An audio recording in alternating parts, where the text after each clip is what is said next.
இந்திய பங்குச்சந்தைகள் வரலாறு காணாத சரிவை சந்தித்த நிலையில் 19 லட்சம் கோடி ரூபாய் இழப்பு ஏற்பட்டுள்ளதாக அதிர்ச்சி தகவல் வெளியாகியுள்ளது. மும்பை பங்குச்சந்தை குறியீட்டு எண் சென்செக்ஸ் சுமார் 3000 புள்ளிகளும், தேசிய பங்குச்சந்தை குறியீட்டு எண் நிப்டி சுமார் 1000 புள்ளிகளும் குறைந்துள்ளன.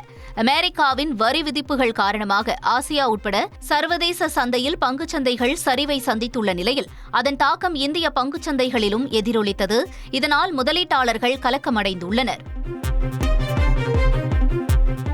ஏப்ரல் 10, 14 மற்றும் 18 ஆகிய தேதிகளில் ஜிப்மர் புறநோயாளிகள் பிரிவு இயங்காது என மருத்துவமனை நிர்வாகம் அறிவித்துள்ளது. இது தொடர்பான அறிவிப்பில் ஏப்ரல் மாதத்தில் 10ஆம் தேதி மகாவீரர் ஜெயந்தி, 14ஆம் தேதி டாக்டர் அம்பேத்கர் பிறந்த நாள், 18ஆம் தேதி புனித வெள்ளி ஆகிய மத்திய அரசு விடுமுறை தினங்களான 3 நாட்களும் புறநோயாளிகள் பிரிவு இயங்காது என்றும் அன்று அவசர பிரிவு சேவைகள் அனைத்தும் வழக்கம் போல் இயங்கும் என்றும் தெரிவித்துள்ளது. செய்திகளை உடனுக்குடன் தெரிந்து கொள்ள உடனே சப்ஸ்கிரைப் பண்ணுங்க.